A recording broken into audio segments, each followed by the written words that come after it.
It's a Heidel minicast. And now, Scott Clark. We're on page 170 in Chapter 7 of J. Gresham Machen's Christianity and Liberalism, where he is describing the difference between confessional Protestant churches and the liberal churches. If the Heidelcast helps you, won't you help us keep it going? Please make the coffer clink by clicking on the PayPal link or by sending a check to Heidelberg Reformation Association, 1637 East Valley Parkway, number 391, Escondido, California, 92027. Machen writes, certainly the essentially creedal character of evangelical churches is firmly fixed.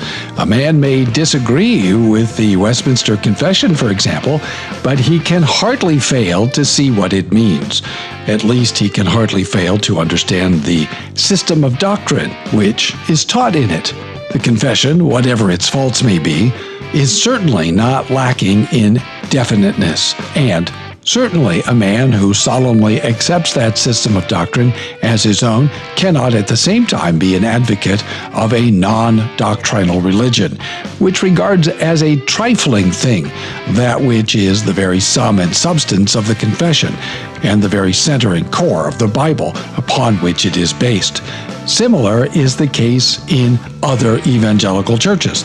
The Protestant Episcopal Church, some of whose members, it is true, might resent the distinctive title of evangelical, is clearly founded upon a creed, and that creed, including the exultant supernaturalism of the New Testament and the redemption offered by Christ, is plainly involved in the Book of Common Prayer, which every priest in his own name and in the name of the congregation must read. The separation of naturalistic liberalism from the evangelical churches would no doubt greatly diminish the size of the churches, but Gideon's 300 were more powerful than the 32,000 with which the march against the Midianites began. Certainly, the present situation is fraught with deadly weakness.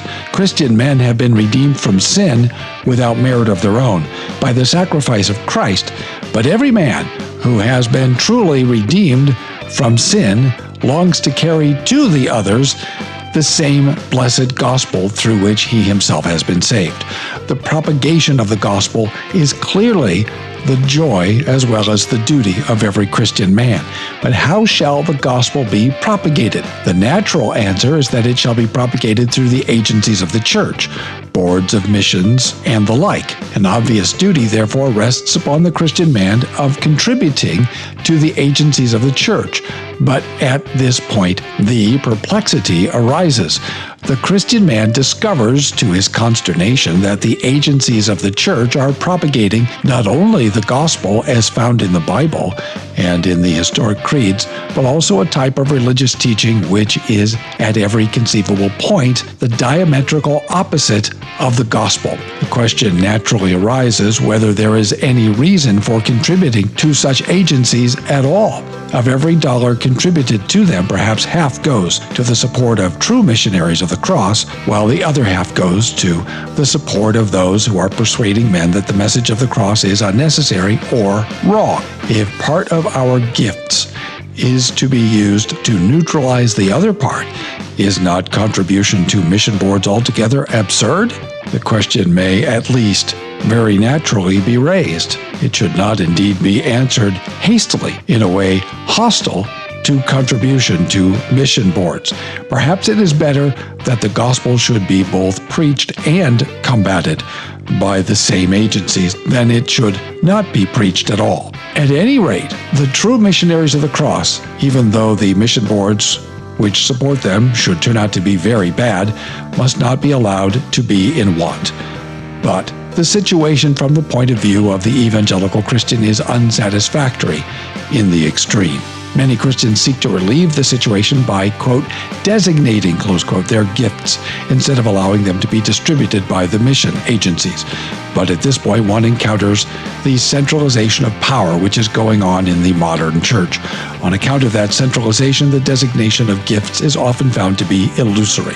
If gifts are devoted by the donors to one mission, known to be evangelical, that does not always really increase the resources of that mission. For the mission boards can simply cut down the proportion assigned to that mission from the undesignated funds, and the final result is exactly the same as if there had been no designation of the gift at all. Thanks for listening. Tune in tomorrow for more from the Heidelcast, brought to you by HeidelbergReformationAssociation.org.